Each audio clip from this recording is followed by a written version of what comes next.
out of that, I decided to become a movie star.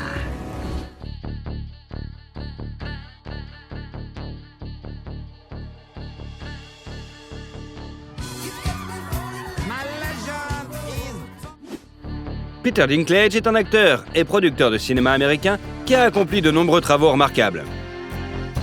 Notre héros a brisé tous les stéréotypes sur son physique et a atteint la célébrité non pas à cause de sa particularité, mais grâce à son travail acharné et sa persévérance.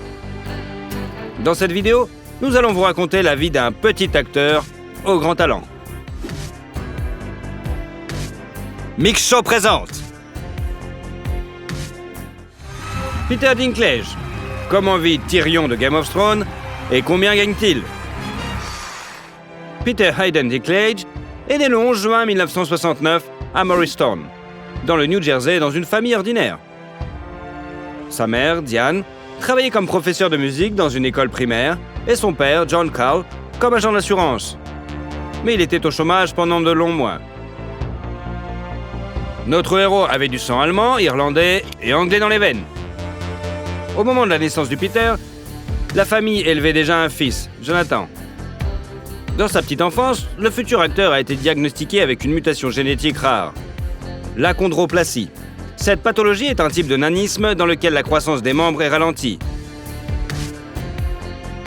Alors que la tête et le torse se développent normalement, fait remarquable, seul Peter est atteint de cette maladie, le reste de sa famille étant en parfaite santé. À l'âge de 5 ans, le garçon a subi une opération pour redresser ses jambes. Mais les médecins n'ont pas pu en faire plus. À l'adolescence, Dinklage mesurait 135 cm et pesait 35 kg. Il fréquentait une école privée catholique pour garçons, Delbarton. En raison de son apparence, il était souvent humilié par ses camarades, si bien qu'il était coléreux et peu sociable. Dans une interview, Dinklage a admis qu'il était capable de faire face à la pression à la société grâce à sa famille, qui lui a appris à s'accepter. En grandissant, le garçon a commencé à faire de l'humour avec sa particularité, ce qui a renforcé sa confiance en lui. En 5e année, Peter a joué le rôle principal dans la production scolaire du Lapin de velours et a reçu une telle tempête d'applaudissements qu'il a décidé de devenir acteur à l'avenir. Après cela, il a participé à de nombreuses productions jusqu'à l'obtention de son diplôme. Pendant son temps libre, Dinklage a développé son talent en organisant avec son frère aîné des spectacles de marionnettes pour les voisins. D'ailleurs, Jonathan avait aussi de bons talents d'acteur. Mais l'amour de la musique l'a emporté, et il est devenu violoniste professionnel. Il est intéressant de noter que le manager de Bruce Springsteen vivait à côté de Dinklage. Le célèbre musicien est répété souvent, et selon la famille de Peter, c'était brillant et il n'est pas du tout ça. En 1987, notre héros obtient son diplôme de fin d'études secondaires, après quoi il s'inscrit au Bennington Theatre College dans le Vermont, où il choisit de se spécialiser dans l'écriture de pièces de théâtre. Là, il s'est révélé être un étudiant talentueux et travailleur, ainsi qu'un excellent camarade. Peter passait son temps libre comme n'importe quel autre étudiant normal dans des sociétés bruyantes avec de la boisson et de la musique. Il a même joué dans son propre groupe punk, Wheezy, où il jouait de la trompette et était l'un des chanteurs principaux. En souvenir de sa jeunesse insouciante, Dinklage a une cicatrice visible le long de son visage, qu'il a reçue lors d'un concert en sautant sur scène. En 1991, le jeune homme a obtenu son diplôme universitaire, après quoi il est parti à New York avec son meilleur ami, Lon Bell, pour y ouvrir une compagnie de théâtre. Les garçons ont peu d'argent. Ils louent donc un appartement bon marché à Brooklyn, sans chauffage et avec une horde de rats. Pendant longtemps, Peter n'a pas pu trouver de travail. Les corps de théâtre ne le prenaient pas. Et au cinéma, on ne lui proposait de jouer que des lutins ou des gnomes, dont il refusait les rôles par principe, car il ridiculisait surtout les nains. Après de nombreuses auditions infructueuses, Dinklage a pris un emploi dans une société de traitement de données. Mais l'argent qu'il gagnait suffisait à peine à payer le loyer. Peter a admis qu'à l'époque, il ne pouvait souvent se permettre qu'un paquet de chips par jour. Les deux jeunes gens ont fini par être expulsés pour non-paiement du loyer. Après quoi, notre protagoniste a été contraint d'errer parmi ses connaissances à la recherche d'un endroit où loger. Bientôt, la chance sourit à Dinklage et il obtient un rôle dans un film indépendant. En 1995, l'acteur en herbe a fait ses débuts à l'écran dans la comédie dramatique Living in Oblivion, où son partenaire sur le plateau était Steve Buscemi, qui est devenu son meilleur ami. Do you know anyone who's had a dream with a dwarf in it? No! I don't even have dreams with dwarves in them. The only place I've seen dwarves in dreams is in stupid movies like this. Dans le film, Peter a essentiellement joué son propre rôle, celui d'un acteur qui, en raison de son nanisme, ne se voit offrir que des rôles stéréotypés. Cependant, bien que le jeu de Peter Dinklage ait été très bien accueilli par la critique, il n'a pas pu trouver d'agent. En 1996, Peter joue dans le film d'action Bullet de Mickey Rourke, mais n'est même pas inscrit au générique. Les années suivantes, il n'obtient que des rôles mineurs dans des films à petit budget, dont les plus notables sont Safe Man, Nature Animal, Just a Kiss, 13 Months et la série télévisée Third Watch. En 2003, Dinklage est apparu dans le drame The Station Agent, où il a obtenu le rôle d'un nain reclus et voué aux moqueries des autres. Really angry? About what? Being a dwarf. Ce rôle a constitué une véritable percée dans sa carrière et lui a valu de nombreuses nominations pour des prix cinématographiques, dont le Screen Actors Guild Award du meilleur acteur. La même année, il apparaît dans le film fantastique familial Elf et dans le drame Tiptoes, avec Gary Oldman, Matthew McConaughey et Kate Beckinsale comme partenaires de tournage. Peter a également joué au New York Public Theatre le rôle de Richard III dans la pièce éponyme de Shakespeare, ce qui était un rêve de longue date pour lui. Par la suite, Dinklage est apparu dans de nombreuses autres pièces. Il est intéressant de noter que c'est son amour pour le théâtre qui a joué un rôle important dans la vie privée de l'acteur. À la fin des années 90, il a rencontré la directrice de théâtre Erika Schmidt, et sur la base d'un intérêt mutuel pour les arts dramatiques entre jeunes gens, une forte amitié s'est nouée qui s'est transformée en amour au fil des ans. En 2004, Peter a demandé à sa bien-aimée en mariage. Et un an plus tard, le couple a célébré un mariage, mais en toute modestie. En 2005, Dinklage a joué dans la série télévisée Life as We Know It et Entourage, le mélodrame Baxter, la comédie Surviving Hayden et le drame La Scie, où il incarnait un artiste de cirque itinérant. Sa filmographie s'est ensuite étoffée avec les séries The Westworld et Nip Tuck, la fantaisie romantique Penelope et le drame Feel Me Guilty avec Vin Diesel. Bien que le film ait échoué au box-office, la performance de Peter lui a valu de nombreuses critiques élogieuses. En 2007, Dinklage a joué le rôle d'un savant fou dans la fantaisie familiale Underdog et a également joué dans la comédie britannique Death a Funeral, dans le rôle de Peter qui apparaît à la cérémonie funéraire et prétend avoir été l'amant du défunt, exigeant de l'argent de ses proches pour le faire taire. How do you think that makes me feel? No, I'll tell you how that makes me feel. Cheap. Like a cheap slut. Don't you think I deserve something? Le film est devenu si populaire que 3 ans plus tard, un remake américain a été réalisé dans lequel notre héros jouait à nouveau le même personnage, mais avec un casting différent. En 2008, l'acteur est apparu dans Les Chroniques de Narnia, Prince Caspian, où il jouait le nain Thwopkin.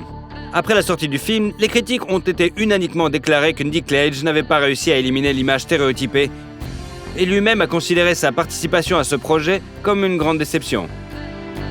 Ensuite, la filmographie de Peter a ajouté des œuvres telles que le sitcom 30 Rock, le drame St. John of Las Vegas, le mélodrame I Love You Too, The Last Ride of Ransom Pride et la tragédie Peter Small's Dead, où l'homme est également agi en tant que producteur exécutif. En 2011, Dinklage est apparu dans la tragicomédie romantique A Little Bit of Heaven, ainsi que dans la série acclamée Game of Thrones, basée sur la série de romans A Song of Ice and Flame de George Martin. What you see is a dwarf. If I had been born a peasant, they might have left me out in the woods to die. Alas, I was born a Lannister of Casterly Rock. Things are expected of me. Fait remarquable, notre héros a été le premier acteur confirmé qui n'a même pas participé au casting.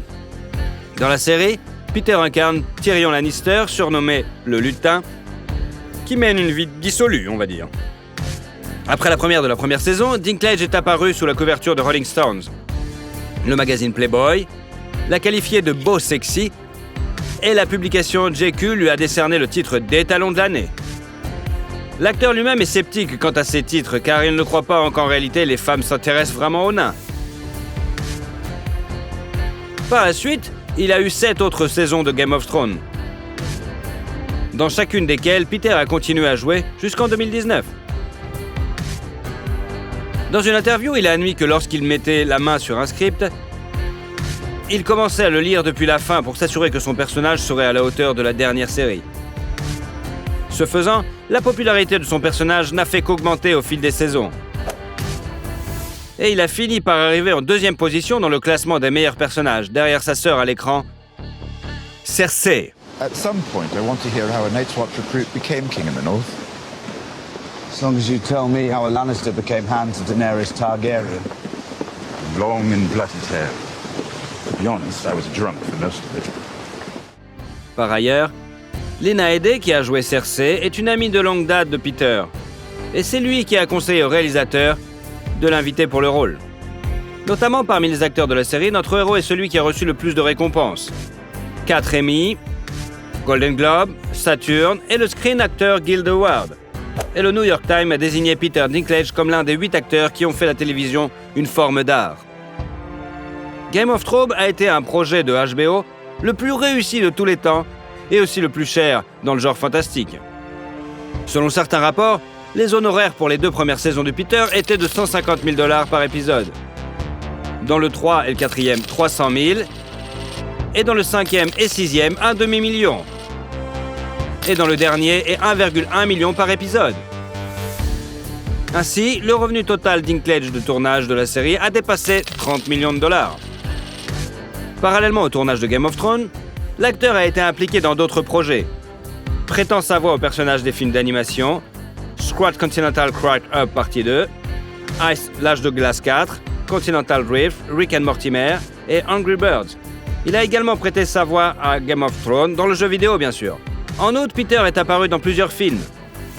En 2013, sa filmographie s'est étoffée avec le mélodrame A Case of Few et la comédie Knights of Bad Husband.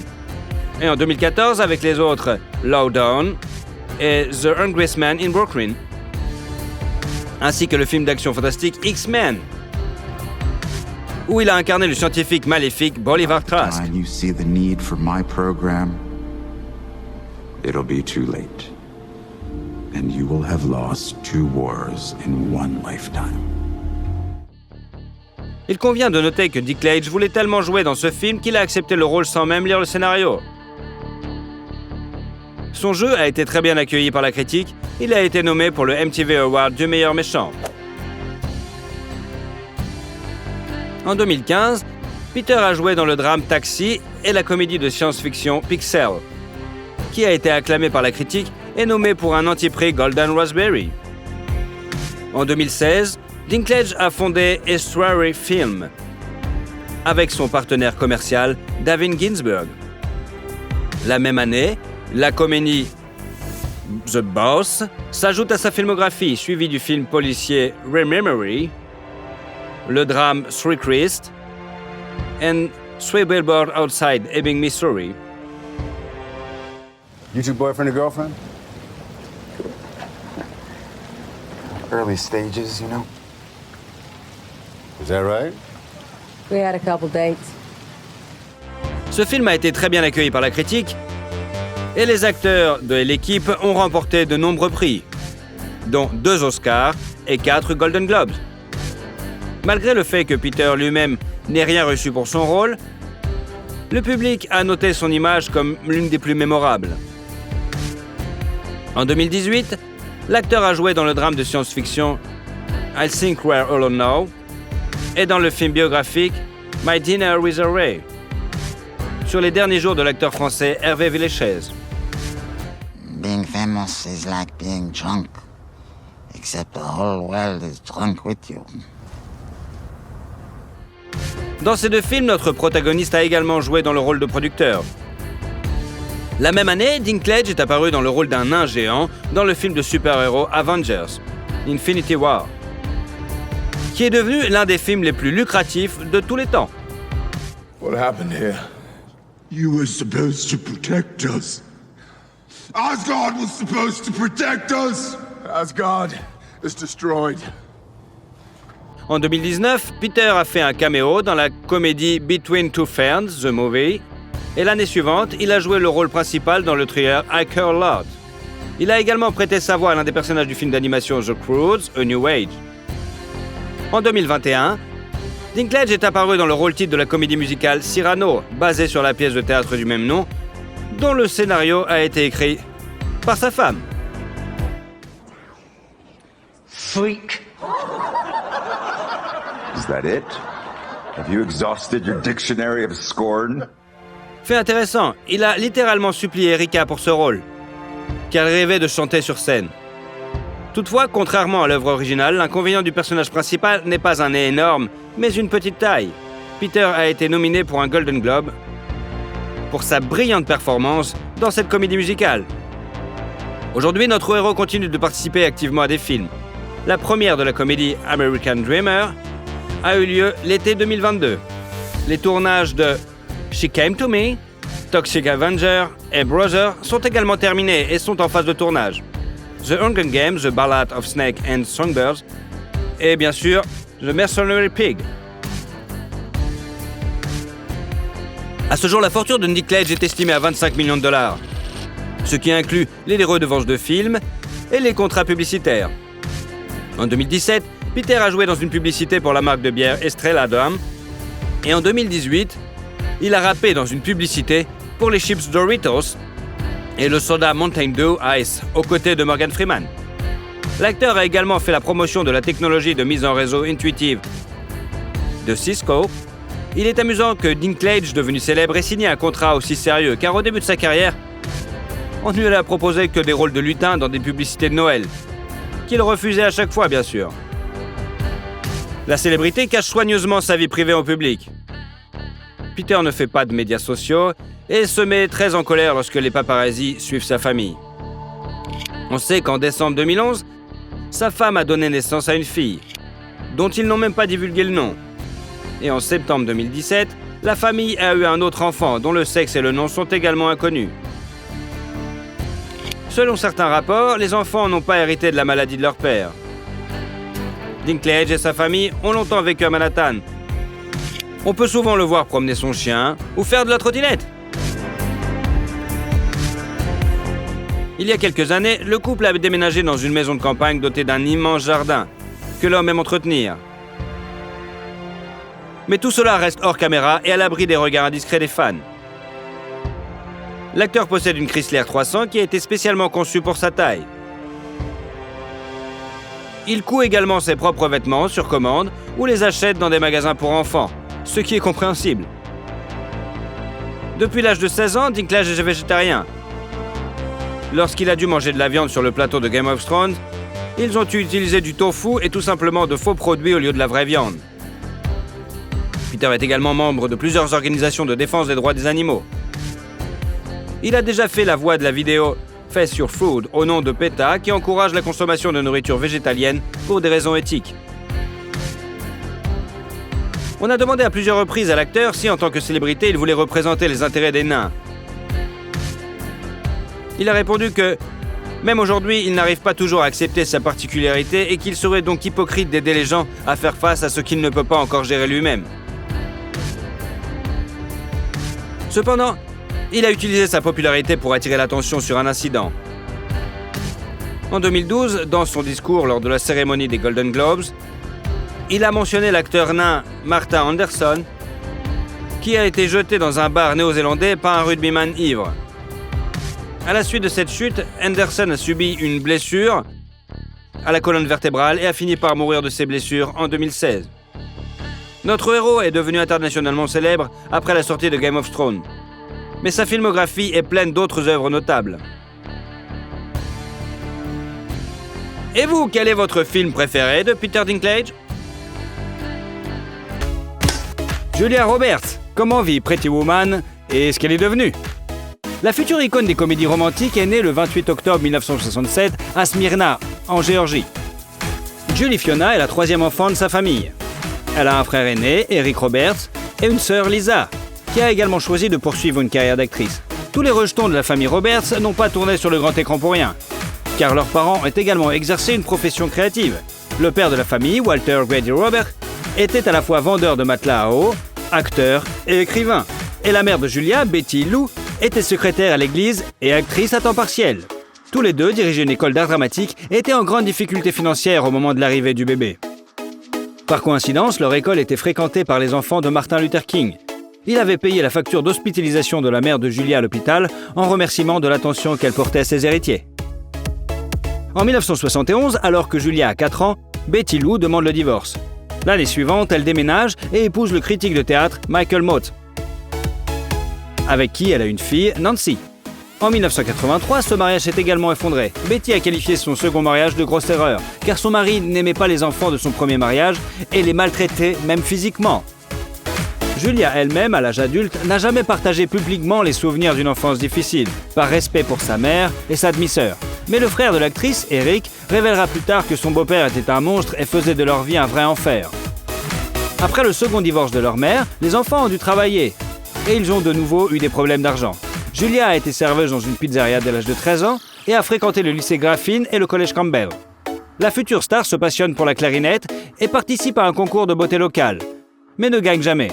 Cependant, ses camarades de classe la considèrent comme laide et se moquent d'elle à cause de sa grande taille, de sa grande bouche et de sa minceur. Et l'actrice est très critique à l'égard de sa propre apparence, malgré le fait qu'elle soit constamment présente dans les différents classements des plus belles femmes du monde. Roberts dit qu'elle a des jambes de sauterelle, des dents de cheval et de la paille à la place des cheveux. En même temps, elle est une opposante à la chirurgie plastique et n'aime pas le maquillage ni les vêtements tape à l'œil. Le fait qu'elle soit devenue actrice a un grand rôle joué pour son frère Eric. Des succès d'acteurs qui ont tellement impressionné la jeune Julia qu'elle a même commencé à participer à des productions amateurs. Mais au départ, la jeune fille voulait être vétérinaire, car elle aimait beaucoup les animaux. Après l'école, Julia est allée à l'université d'État de Géorgie et a déménagé à New York pour rejoindre sa sœur et s'essayer à la comédie. Elle y a signé un contrat avec une agence de mannequins et a commencé à suivre des cours de théâtre. En outre, la jeune actrice s'est engagée dans un entraînement de sa prononciation, car l'accent du Sud n'a jamais été le bienvenu au cinéma. Bientôt, la jeune fille abandonne les cours de théâtre, car elle n'y voit pas beaucoup d'effets, et commence à se rendre aux auditions. D'ailleurs, son nom, Julie, donné à la naissance lorsqu'elle a rejoint la Screen Actor Guild américaine, elle a dû le changer pour Julia, car il y avait déjà une autre actrice enregistrée, Julie Roberts.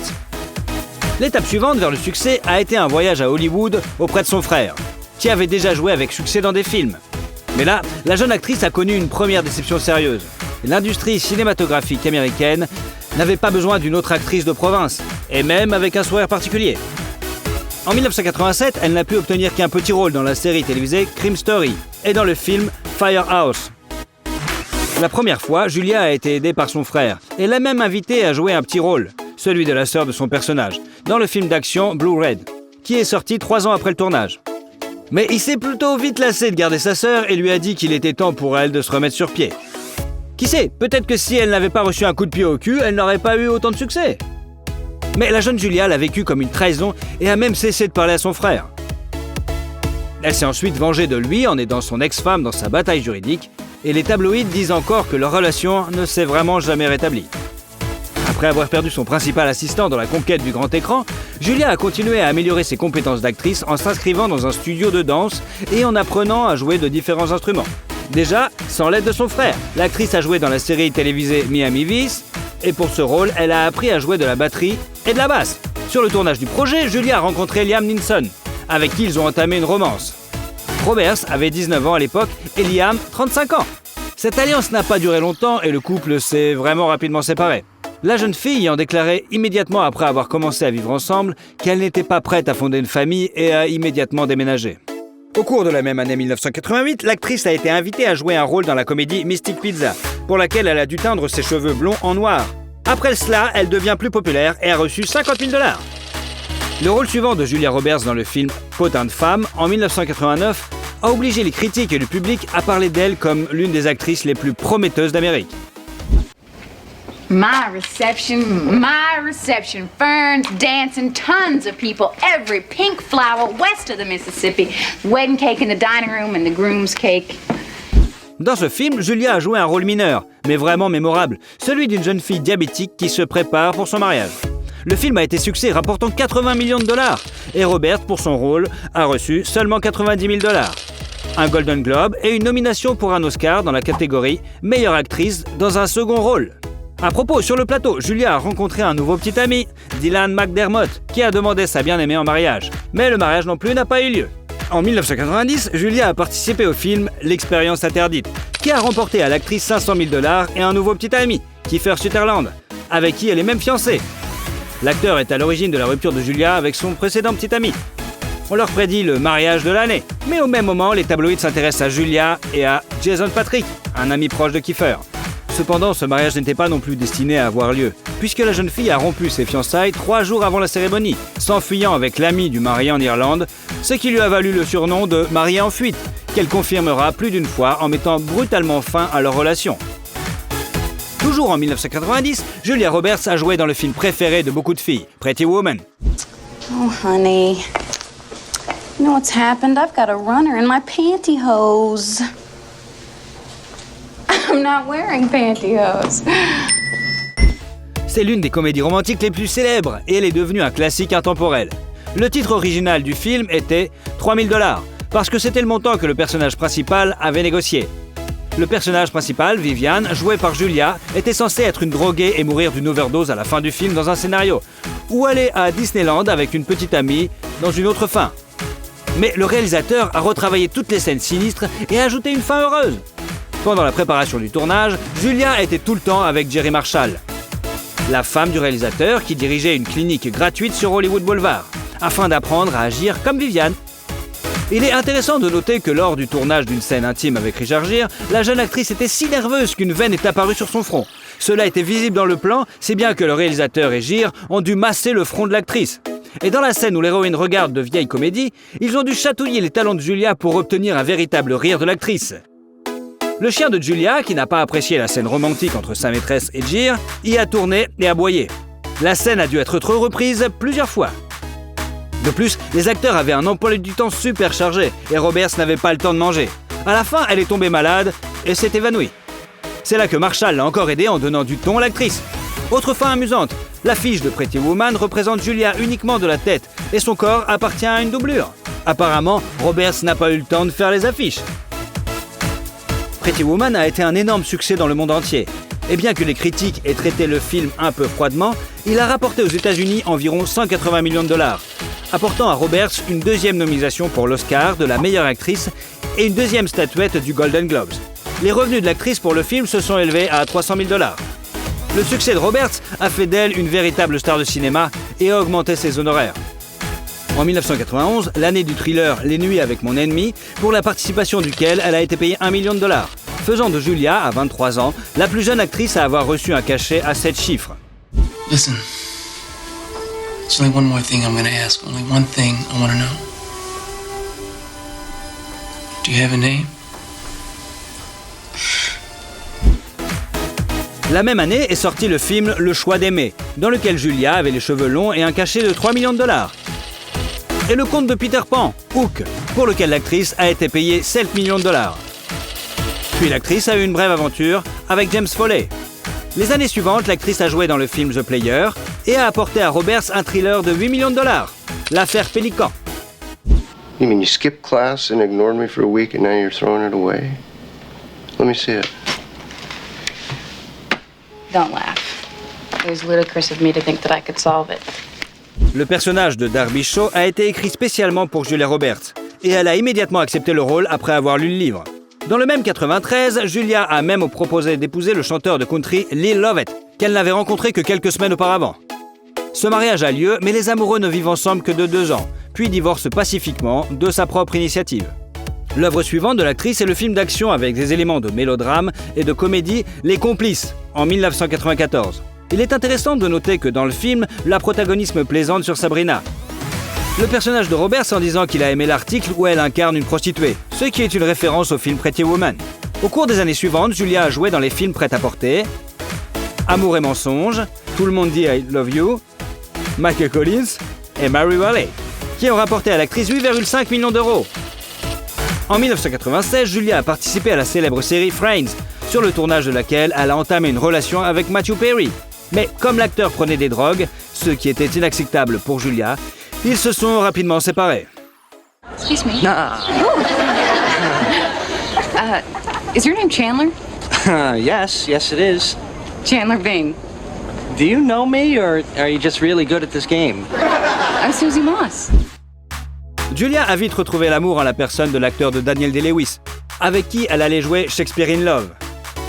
Ils se sont rencontrés plusieurs fois à Londres, mais lorsque l'acteur a refusé le rôle, leur relation a pris fin. Au cours des dernières années, l'actrice a eu des liaisons amoureuses avec Ethan Hawke et Pat Manokia, son entraîneur personnel, qui ont également pris fin rapidement. En 1997, seuls 2 films sont sortis, qui ont pesé de manière significative sur le porte-monnaie de Julia Roberts. Complot, avec un cachet de 11 millions de dollars, et rapportant à l'actrice 12 millions de dollars. Le mélodrame, Le mariage de mon meilleur ami. Pour les acteurs, d'ailleurs, pour ce film, Julia les a personnellement sélectionnés en prenant Cameron Diaz et Dermot Mulroney. Right off, I have this monstrous favor to ask you. Excuse me? My best friend Angelique shattered her pelvis line dancing in Abilene over spring break. Be my maid of honor? What? C'était une période exceptionnelle favorable pour Julia, dont les films étaient assurés de devenir des succès au box-office, et tout le monde la voulait pour le rôle principal. L'actrice a bientôt trouvé un nouveau fan. Il s'agit de Benjamin Bratt. Comme Julia l'a admis elle-même, elle est tombée amoureuse du beau brun au premier regard, en le voyant dans la rue. Le couple est ensemble depuis 4 ans et les médias l'ont même surnommé Monsieur Roberts. En 1998, l'actrice est apparue dans la série télévisée Murphy Brown et le film Ma meilleure amie. Et un an plus tard, dans un épisode de Law & Order. En général, l'année 99 a été riche en redevances et en films. L'actrice a joué avec Hugh Grant dans le mélodrame Notting Hill, qui a montré son talent d'improvisation. Une scène dans laquelle Anne, le personnage de Roberts, engueule un groupe d'hommes turbulents dans un restaurant ne figurait pas du tout dans le scénario. Coïncidence intéressante, le cachet de son personnage est égal à la somme versée à Julia elle-même pour jouer dans le film, 15 millions de dollars. Turn over 4 TRSs and tell them we need radar feedback before the KFTs return at 1900. Then inform the Pentagon we'll need Black Star cover from 1000 through 1215. And if you say one word about how many mistakes I made in that speech, I'll pelt you with olives. Pour ce travail, Julia a été nominée pour un Golden Globes. Au même moment, un autre film est sorti dans lequel l'actrice aurait joué son propre rôle, Just Married. I don't know. I frankly, I don't even want to talk about it. Me neither. Sur le plateau, Julia a travaillé avec un réalisateur qu'elle connaissait, Harry McCarlon. Il a aimé la grimace que Julia faisait aux ses petits-enfants, qu'il a inséré dans le cadre du film. Pour le tournage d'ailleurs, Julia a accepté à la condition qu'il s'agisse d'un film sans suite, car elle ne voulait pas jouer dans des suites. En 2000 sort le film qui devient un véritable triomphe pour Julia, Erin Brockovich.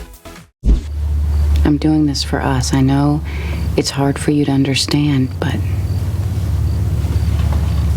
don't you want Mommy to be good at her job?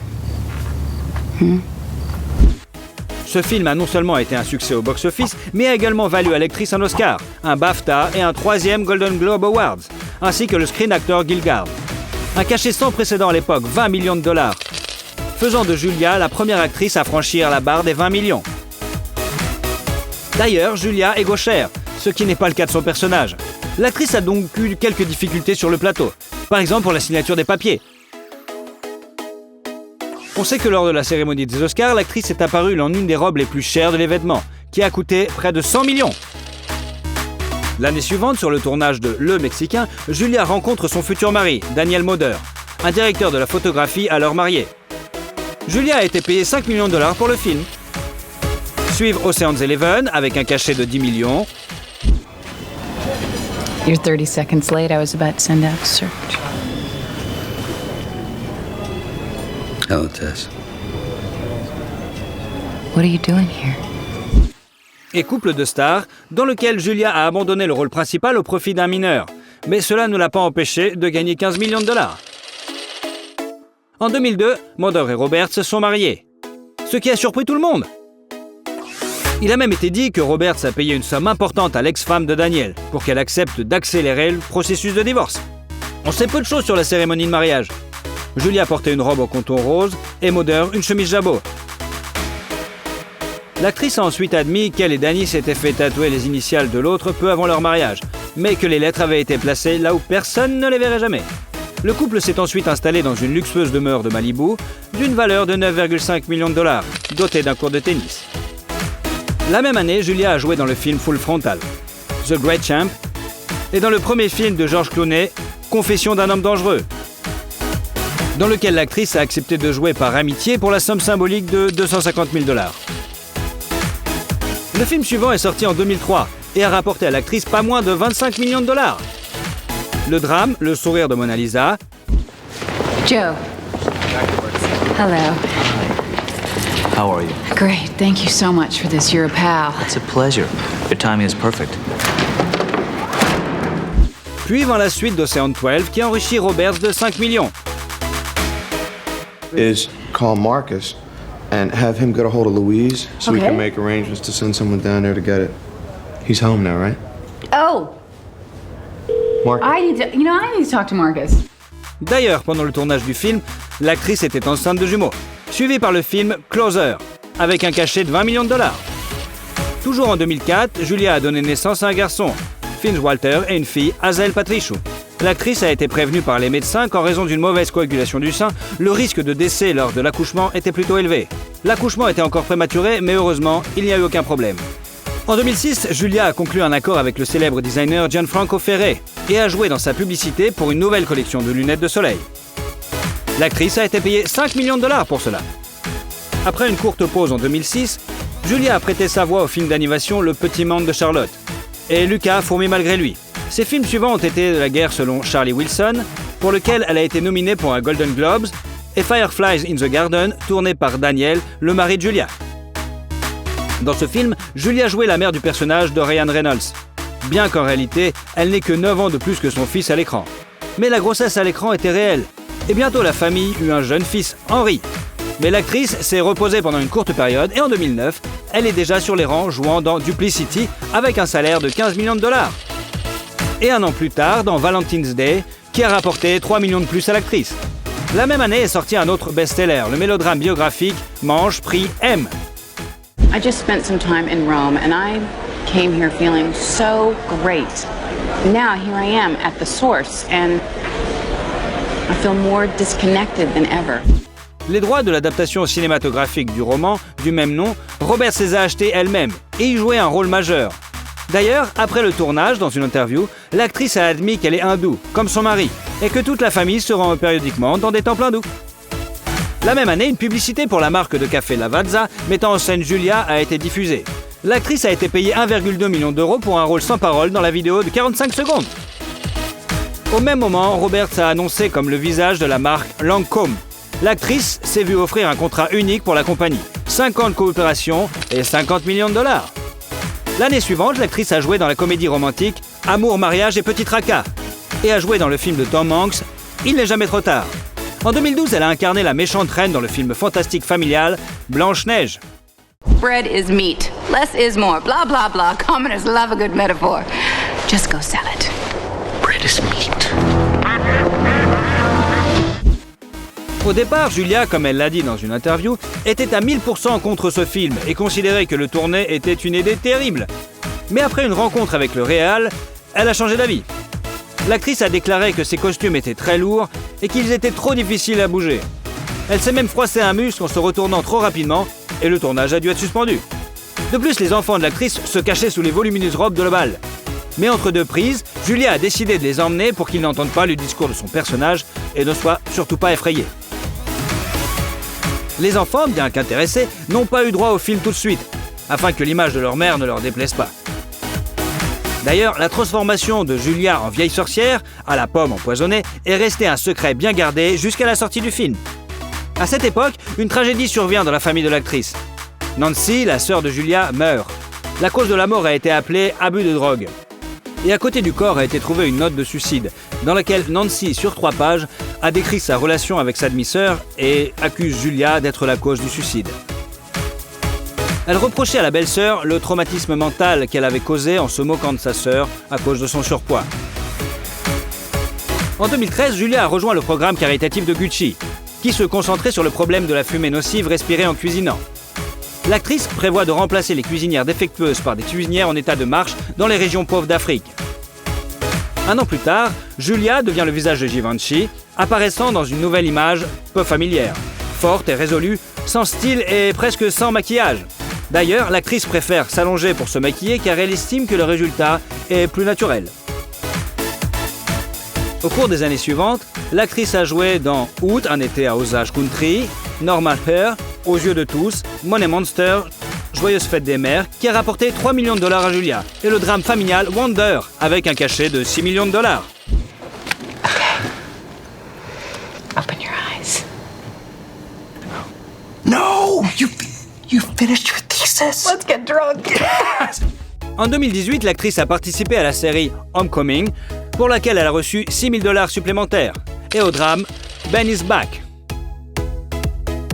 En 2019, Julia est devenue le visage de la marque italienne Calzedonia et en 2020, Chopard a publié une vidéo promotionnelle pour la montre Happy Sport avec Julia dans laquelle elle danse avec insouciance et profite de la vie. La série dramatique Gaslit sur le scandale du Watergate et la comédie romantique Ticket to Paradise ont été lancées. Le drame The Friday Night Kitting Club, basé sur le livre du même nom de Kay Jacob, est actuellement en attente de sortie. En fait, Julia est la tricoteuse la plus célèbre d'Hollywood. Elle crée des motifs complexes et peut tricoter n'importe quoi, d'une écharpe à un manteau ou un sac. Elle a un atelier entier pour toutes sortes de travaux d'aiguille à la maison et emporte son fil avec elle lorsqu'elle est sur le plateau, afin de ne pas rester inactive pendant son temps libre. Il est intéressant de noter que pendant toutes les années où Julia a été mariée à Danny, on a prédit que leur mariage allait bientôt se briser. Par exemple, en 2018, l'actrice n'a pas été vue avec son mari pendant près de 9 mois. Mais les paparazzi ont tout de même réussi à attraper le couple alors qu'ils se promenaient sur la plage. Et après, l'actrice elle-même a partagé des mignonnes photos de famille avec ses followers. Le couple a célébré son 19e anniversaire de mariage en 2019. À cette occasion, l'actrice a partagé une photo qui montre que les sentiments ne se sont pas estompés avec les années.